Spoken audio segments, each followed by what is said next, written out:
আচলতে দিহানাম কেনেকুৱা হ'ব লাগে, কেনেকৈ পৰিৱেশন কৰিব লাগে, এই সকলোবোৰ নিয়ম নীতি একীকৰণ কৰাৰ কাৰণে দিহানাম সংৰক্ষণ মঞ্চ অসমৰ জন্ম হৈছে। ইতিমধ্যে অসমৰ 29খন জিলা ইয়াত অন্তৰ্ভুক্ত হৈছে আৰু আমাৰ নলবাৰী জিলাৰ অন্তৰ্গত এতিয়ালৈকে আজিৰ এই সমিতিখনৰ সৈতে আমি 9খন আঞ্চলিক সমিতি গঠন কৰিলোঁ।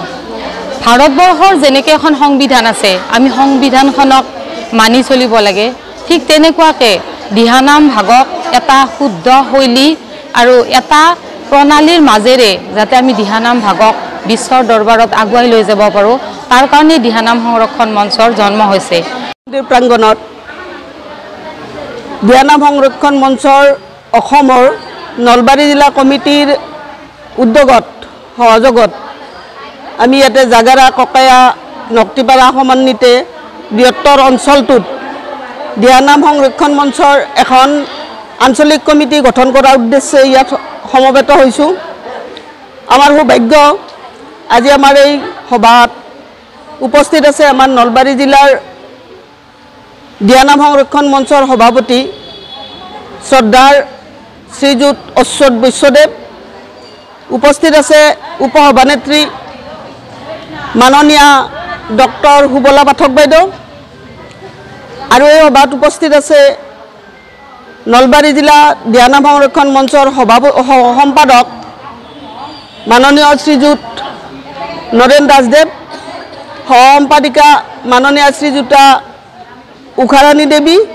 দিহানাম সংৰক্ষণ মঞ্চৰ মূল লক্ষ্য উদ্দেশ্য হ'ল যে গুৰুজনাই বৰগুৰুজনা আৰু গুৰুজনাই যিবিলাক আমাৰ নাম সৃষ্টি কৰি গৈছিল তাৰ এটা স্বকীয় বৈশিষ্ট্য আছে, স্বকীয়তা আছে, তাৰ পৰিৱেশন শৈলী আছে।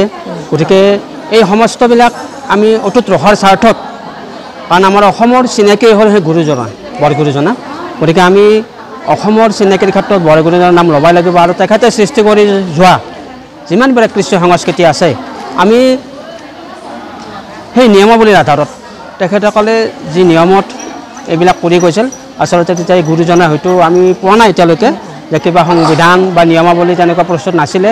গতিকে যাৰ কাৰণে নেকি আমাৰ মাজত প্ৰভুৰ নাম লোৱাত, কৃষ্ণৰ নাম লোৱাৰ ক্ষেত্ৰত আমি বিভিন্ন ঠাইত বিভিন্ন ধৰণে আমি আমাৰ মানে নামসমূহ পৰিৱেশন কৰোঁ।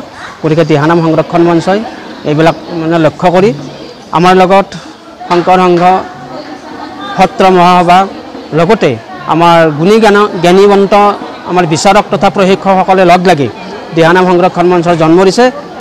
আমি শ্ৰী অচ্যুত চন্দ্ৰ বৈশ্য নলবাৰী জিলা দিহানাম সংৰক্ষণ মঞ্চৰ সভাপতি দায়িত্বত আছোঁ। আমি আজি আহিছোঁ নলবাৰী জিলাৰ পৰা এই বৃহত্তৰ জাগাৰা অঞ্চলত এখন দিহানাম সংৰক্ষণ মঞ্চৰ আঞ্চলিক সমিতি গঠন কৰিবলৈকে।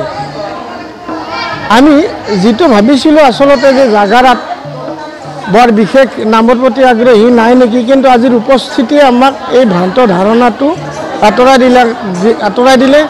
বহুত কেইগৰাকী আহিছে নাম ধৰিবলৈ আৰু নামবোৰ অতি উন্নত মানৰ হৈছে, আৰু আমাৰ উদ্দেশ্য হৈছে যে দিহানাম সংৰক্ষণ মঞ্চই গোটেই অসমত দিহানামসমূহ একীকৰণ কৰিব লাগে।